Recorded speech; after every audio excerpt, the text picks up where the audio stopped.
Before I pray, I was told I didn't finish my story from last week. If you weren't here last week, you have to go back and listen. I had a little situation at the driver's license office, and so I did get the piece of paper that I was told that I needed at the driver's license office, so that was good. I paid my money. I spent my hour and a half eventually getting it. I took it over to the Lyft office where drive a little Lyft because I like to talk to people and I like to drive. A couple kids in college, paying all that, so I show up with a piece of paper. I'm not sure if I said this part, but they told me I didn't need the paper. So I went through that entire experience only to find out they said, yeah, you don't need that. But you said I needed it. You told me I needed it, so I went and did this. I paid money and I took my time. Yeah, you don't need that. So eventually they cleared me, and I drove some rather interesting people that day. Everybody needs love, right? You never know what people are going through. All the stories. You know, I think every Christian should maybe spend some time in a Lyft or Uber, being the driver, because that makes you automatically the counselor, the listener. Just my personal thought.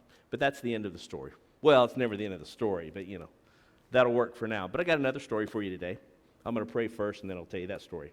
Jesus, will you guard our minds as we discuss your truth and help us to ingest it, digest it, and live it out in a way that helps us love differently, helps us represent you well. It's in the name of Christ I pray. Amen. I may have shared part of the story briefly, or maybe I just did it at the Bible study, which you should come to, meets tomorrow night at Bruce and Betty's house. I was with a friend looking at their new office area, and they said, what do you think if we did a Bible study here? Yeah, that'd be great. And then this statement. I mean, I don't want you to lead it because your life's full of idols. I like those facial expressions because that's what I felt. This is a supposedly good Christian friend. I choose my friends, don't I? I said, oh, really? Yeah, I was thinking about doing one by such and such, or so something that's pre-recorded. One of them is ironic because of the name. I won't say it because it'd be incriminating and seem rude, but the name of their ministry versus kind of how they come across contradict, because they come across as that they're always right and they're very angry.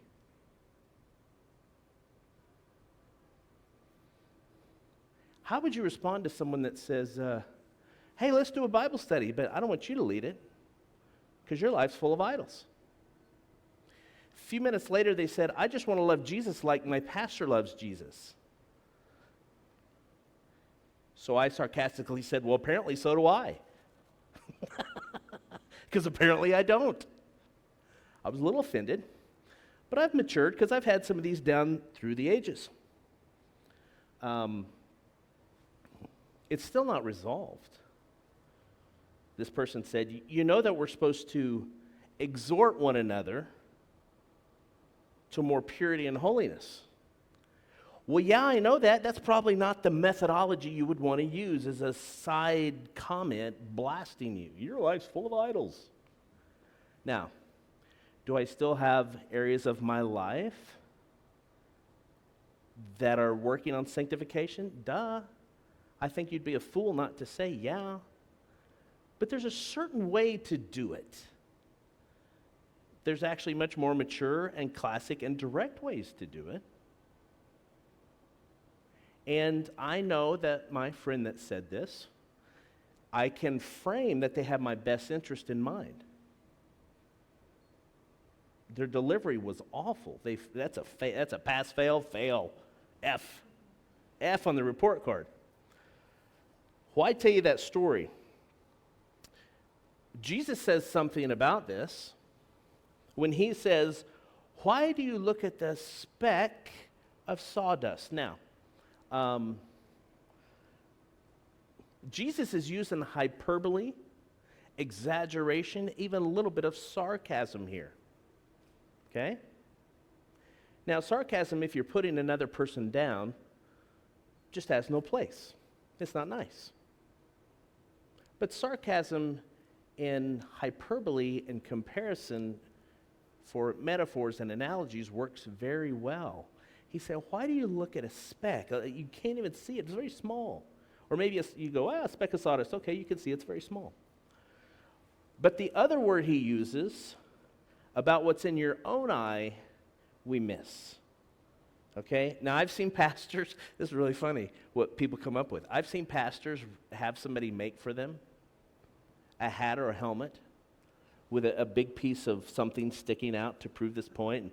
And, the idea is when you turn your head, you hit everybody. It stands out that much. Well, in the English, Jesus says, I know Jesus wasn't speaking English at the time. I'm saying that for a point here for the translation. Why do you look at the speck of sawdust in your brother's eye and you pay no attention to the plank that is in your own eye? Now, first glance, we know that if you're trying to look at a small speck in someone else's eye, but you've got a very large protruding object out of your eye, you can't even see it accurately. Is that fair? You see that point. That's first. You can't possibly see accurately. So his point is, you probably ought to shut your mouth. Deal with your own issue. Oh, can we preach that in the church today? Yeah? Because your life's full of idols. It makes me laugh. That's a knee slapper. I'm not even saying it's not. It's just the way it came off. Verse 4 of that passage, Jesus says, how can you say to your brother, let me take the speck out of your eye, when all the time there's a plank in your own eye? You hypocrite. First, take the plank out of your own eye, then you can see clearly to remove the speck from your brother's eye. Brother being believer, fellow believer, believers to believers. Now, let me just show you a wonderful example of what the church has done. Unfortunately, the church likes to come across as real jerks. I say the church, we as Christians in America specifically, because they don't really do this in other countries that I've experienced. Christians like to go to non-Christians and tell them about the speck in their eye when that's just the dumbest thing ever. They don't claim to follow Jesus. They're not following Jesus. And helping them with a speck is irrelevant.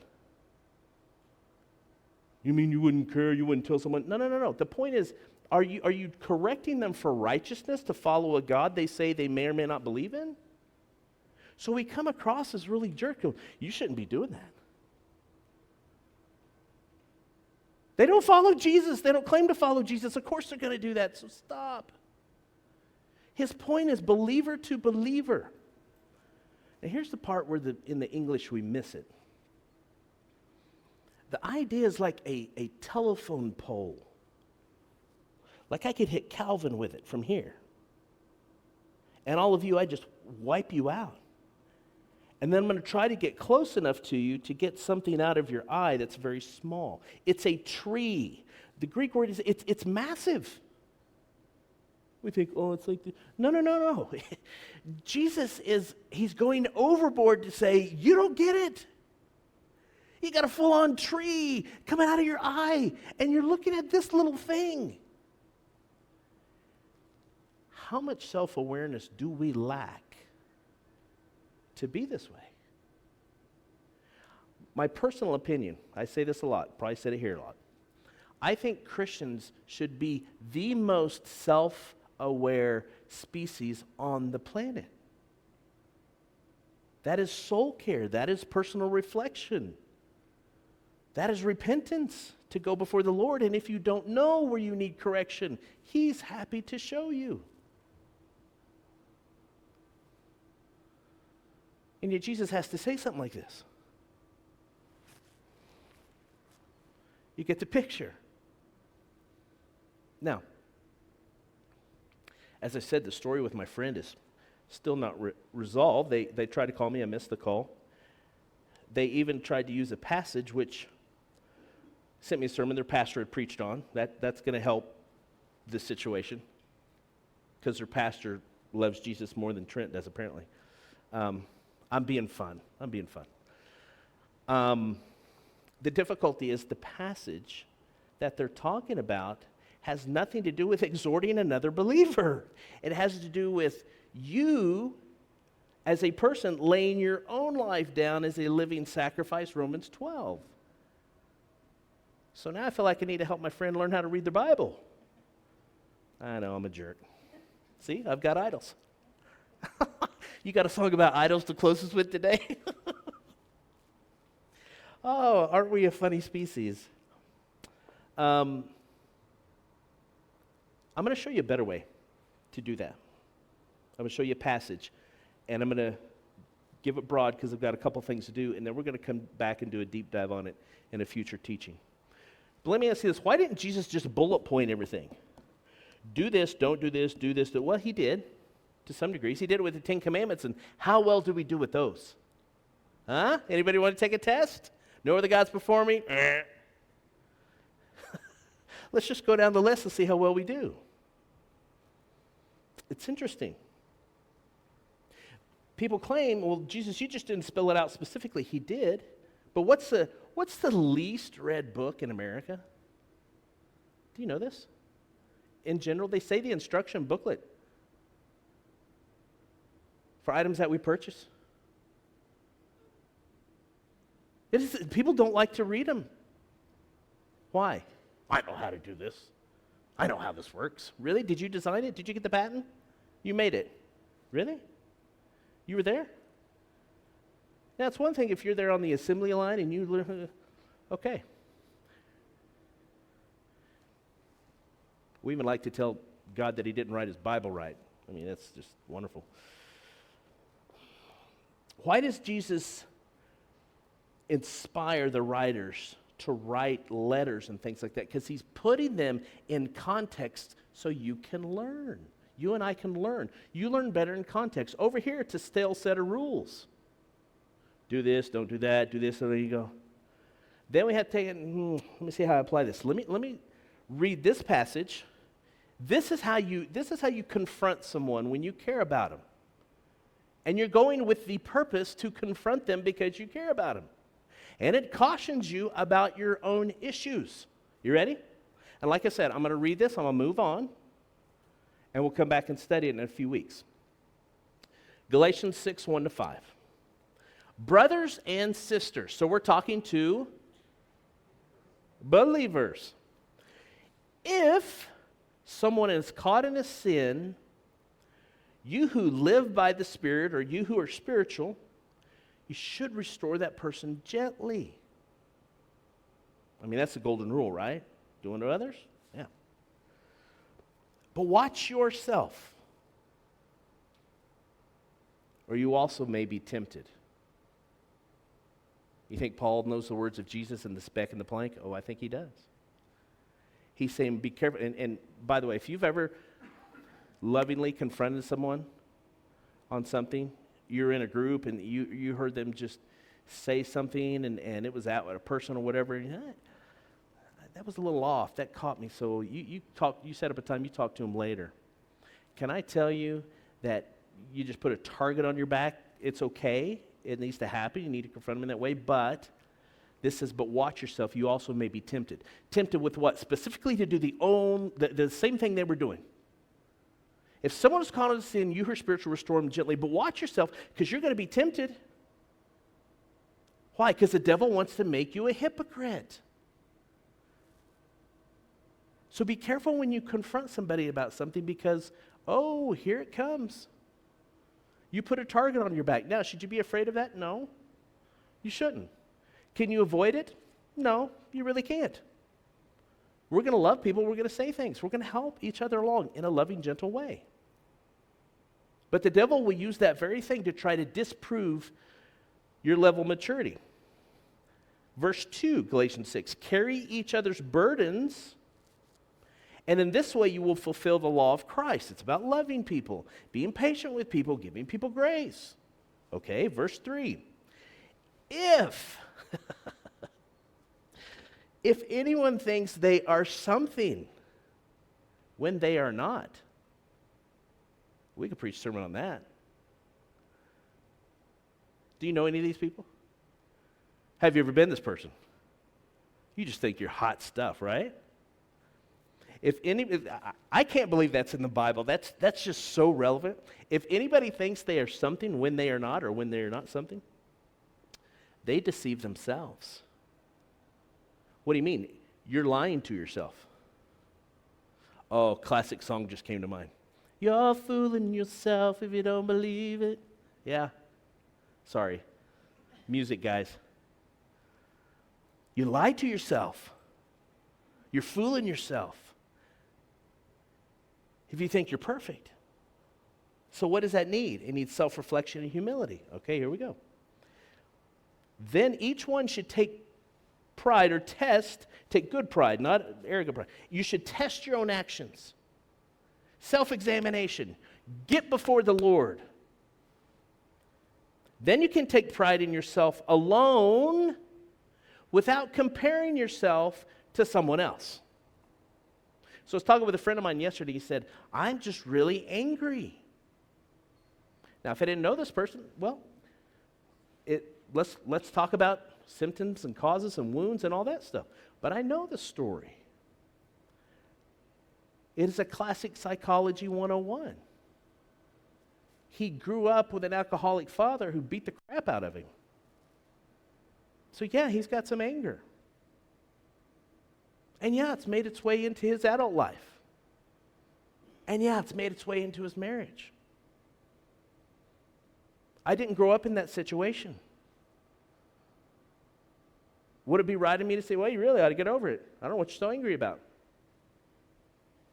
Wouldn't be friends very long, would we?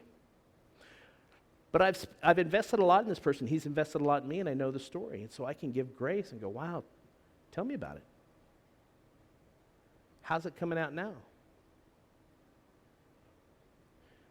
See, I can't go after his anger and say, we have to be cautious about saying, well, I understand what it's like to grow up with an alcoholic parent, because I didn't. Can I be angry? Yeah, I grew up with an angry mother who wasn't an alcoholic. Maybe she should have been. I'm just kidding. I'm kidding. I've been to lots of counseling. I know lots of counselors. It's okay. Without comparing ourselves to others. For each one should learn to carry their own load. What's that last statement about? No plank. Learn to carry your own load. Now, why would someone want to look at a speck in someone else and pay no attention to the plank in their own eye? Because dealing with your stuff is more fun than dealing with my stuff, supposedly. That's why when you were raising kids, you would hear about how they did the dishes and helped out over at someone else's house. You go, you don't do that at your own house, huh? It's true. This is why spouses, I've sat and refereed these, and spouses will say, they speak to this waitress with such kindness. You know, when the waitress leaves, they speak to me with such unkindness. Shouldn't be. It shouldn't be. All right, moving on. The eye. I'm in the optics industry, by the way. But at that time, historians tell us that they somehow believed that in order to see things when there wasn't a lot of light, they literally believed, a lot of people believed, that your eye shot a beam of light out of it to illuminate it so it could see. Like, you know, when your eyes change, or like at night when the stars and the moon are out and the moon kind of lights up, they thought there was a beam of light shooting out of your eye. They didn't understand that your eye was adjusting to let in more light. I found that very interesting. How they perceived things. Now, we talked about the flaming arrows, and we've gotten a lot of mileage out of it because it came up past several weeks. The flaming arrows of doubt and lies that the devil shoots at us. How do we guard our mind? If you have a thick enough helmet and you shoot an arrow at it, it's not going to penetrate. It'll bounce off. It'll probably ring your bell. But we said that's the helmet of salvation. And Jesus talks a lot about the knowledge that has been given to us to understand the process and how God saves us. And so the enemy's arrows bounce off here. What does it have to do with the eye? The interesting thing about the eye is the devil often doesn't have to help us with what we see. We do a fine job on our own. Paul says this in 2 Corinthians 5, 6-8. We are confident, although we know that while we're at home in this body, we're away from the Lord. For we walk by faith, not by sight. Now, does that mean we walk around with our eyes closed and we just act like we don't see? No. The point is that despite what we see, we don't create a dependence on it. Okay? And our human nature is to find comfort and security wherever we can. Find something that's not moving in the earthquake. Go stand in the door frame. Right? Always looking for something. What makes my eyes good? Because the passage that Mary read says this, the eye is the lamp of the body. If your eyes are good, your whole body will be full of light. I see glasses in here. Some of you are wearing contacts. Is that what it's talking about? No. If your eyes are bad, your whole body will be full of darkness. And then it's going to do a play on words. If that light within you is darkness, how great is that darkness? How can light be dark? It's really, really dark if you miss the point. Here would be a way I would illustrate it. If we see the color of this paper, but I put these on, it's going to look different to me than all of you. Okay? I should probably look like this all the time, eh? What color is that? White. But I'm going to argue, oh, no, it's not. That is clearly yellow paper. I'm going to swear up and down. That is yellow paper. Yellow, yellow, yellow. And so we're at a standoff. I'm going to fight to tooth and nail that this is yellow. I just don't know I'm wearing these. You see, I'm misframing it. I've got things in my life which cloud my vision and make it look one way. We've talked about this several different ways recently, and the Lord keeps bringing us back to it. Depending on what my intention is, what my perspective is, what my history is, I'm going to look at it a certain way. This is clearly white. You and I have encountered people that go, let me just clarify how you're thinking about this. So what you're saying is X, Y, Z. And they're going, yeah, X, Y, Z is the paper is yellow. And you graciously go, okay. You can be the mature one. I think we're talking about apples versus oranges. Because you realize there is no way we're going to come to an agreement because those guys, I see you guys nodding your head. There's no way you're going to convince them until you get these off them. Until we get that, well, you know what it is a lot of time, we've talked about this. Sometimes it's a simple wound that has shaped their entire life. I'll give you a couple of classic examples. Let's say a female grew up in a certain context with a certain type of father. She will grow up with the thought that all men are, and you fill in the blank. And you do that with a man who grew up with a certain type of mom, and he can grow up saying all women are blank. And you can do it with different colored skin from one interaction. People from a different, all people from France are fill in the blank. And if we could just take these dumb things off. And I understand you go, well, it's the other person. I understand. Don't sink to that level. Don't do that dance. You know, my friend said, I don't want you to teach a Bible study because your life's full of idols. One thing I learned at 18, when I get confronted on something, I should shut my mouth. Because I had a boss that we would say, rip me a new one. Because if I open my mouth, I'm defending myself. I'm 53 and if I open my mouth, I will defend myself. Self-preservation, it's very strong.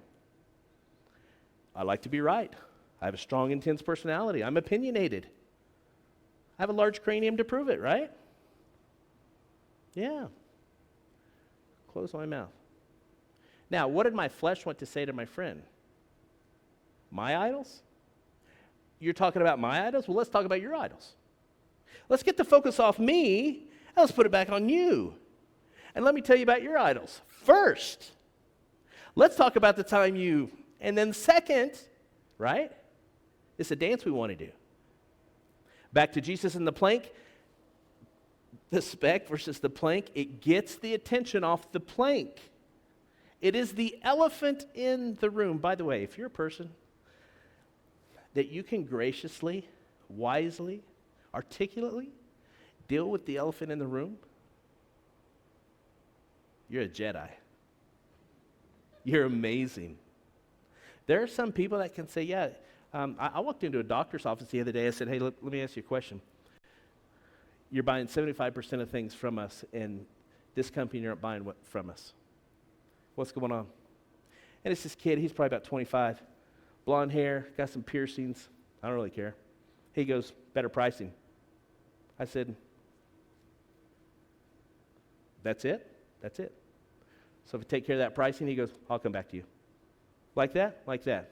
I said, will you email me those prices? Yeah. That wasn't masterful. He just, I've watched other people articulate situations. I was in a situation this week to watch somebody disrespect and mock another person. These are adults. And the person did it with laughter, so it's really patronizing. I'm thinking, I don't know how you're not tossing the table, just punching this person in the face. Like, let's be honest. That's what your flesh wants to do. But that's not nice, apparently.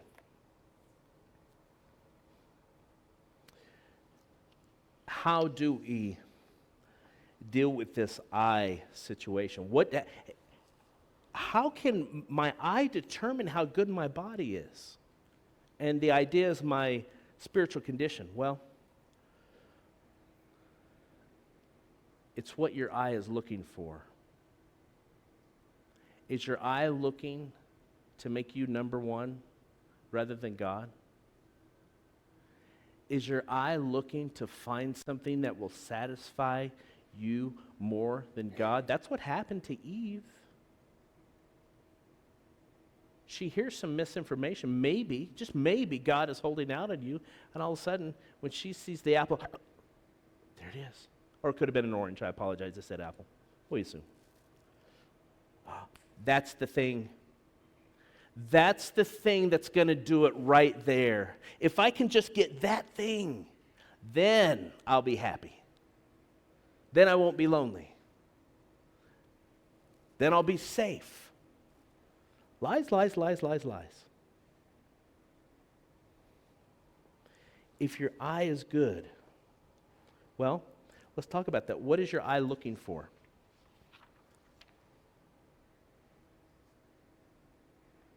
Is your eye looking for a better situation than God? Because he's not coming through like you want him to? This is a game we play. When I was a singles pastor, this is very interesting. I was a singles pastor, so I worked with 20-somethings. I worked with 30 to 50-somethings. I worked with over 50-somethings. The 30 to 50-somethings, they think they still got a lot of game with the opposite gender. And when you would plan something, an event, it was impossible. I mean impossible. You know why? Because they wouldn't commit. They're always holding out for a better deal.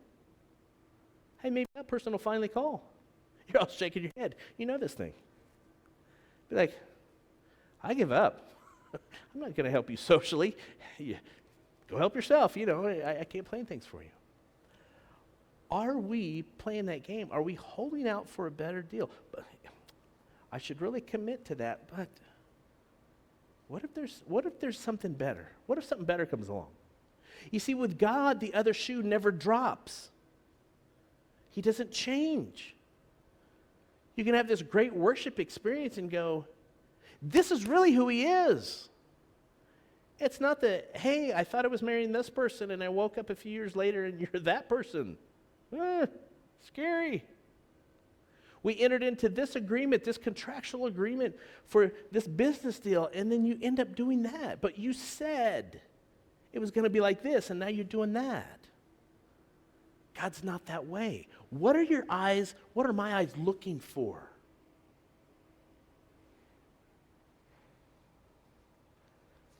I'll give you one other word of encouragement with that.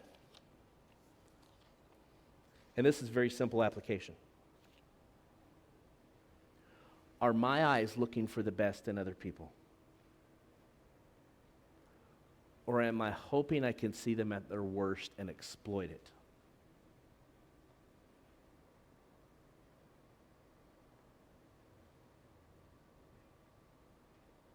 What would have been better was for my friend to sit me down and go, hey, listen, I'm concerned about some things in your life.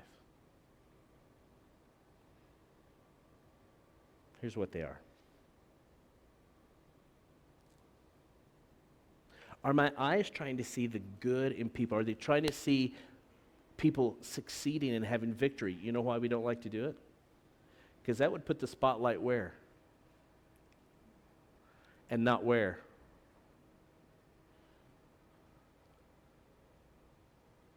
A good parent be the biggest fan of their kids. A narcissistic parent, it will somehow circle back through their own life and be filtered that way. I have sat with people knowing their parents, and they would say, not in an arrogant way, but when does it get to be about me? I get it. If your eye is good, connected to your eye will be your motives, my motives. What am I trying to get? Trying to find a better deal than God? Am I afraid someone else is going to get the spotlight? Am I afraid someone else is going to look better than I am? That doesn't happen if you're spending time with the Lord and you know kind of who you are. I'm not perfect. How many times have I come up here? It happened last week. I need to correct something that I taught. I missed it. If your eye is good, your whole body will be full of light. What is in your eye and what are we looking for? We're going to recite the Apostles' Creed as we go through this. A lot of times, scholars, they'll want to read a Bible passage and find out what's wrong with it. Being grateful and thankful, find out what's right about it. As we go through this, what's right about this? What is amazing about the things that we're about to say together? All right? So the Apostles' Creed. I believe in God the Father.